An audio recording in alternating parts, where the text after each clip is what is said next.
First day, first test in New Zealand just reminded me of two things I've been saying for God, 100 years. I'm antique anyway.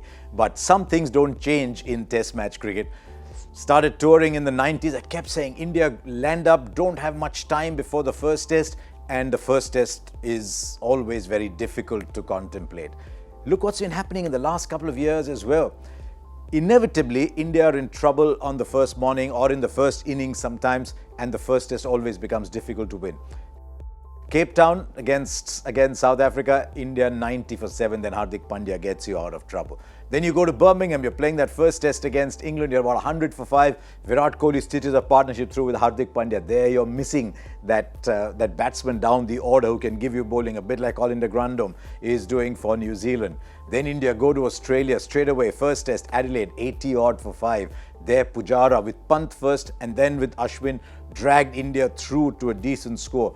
Even in the West Indies, where the new ball is not that important, India still 90 for 4. India managed to pull it back in Adelaide and North Sound, but in South Africa and at Edgbaston against England, India lost the test. Now what happens here in Wellington, first test, once again India 100 for 5. That is the great charm of playing away, but it also tells you the great importance of opening batsmen. Sometimes in India it doesn't matter who opens the batting because the ball stops doing much after a while, and then you have to be a good player of spin. I think Gautam Gambhir said that once. He said even if you're an opening batsman in India, you have to be a good player of spin.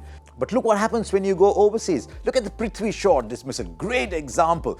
In Indian conditions, that ball would have gone nicely off the middle of the bat maybe. Even the Pujara dismissal wouldn't have done that much. But your technique is very different. It tells you that the Dravids, the Tendulkars who averaged as much away as they did at home, there's a reason they were champions. The difference in this series, though, and that's what we'll be hoping brings India back into the game, much like it did in Australia, is that India's new ball bowlers can give as well as the opposition can. But it's an old issue, and as techniques change with white ball cricket, I suspect it will remain an issue.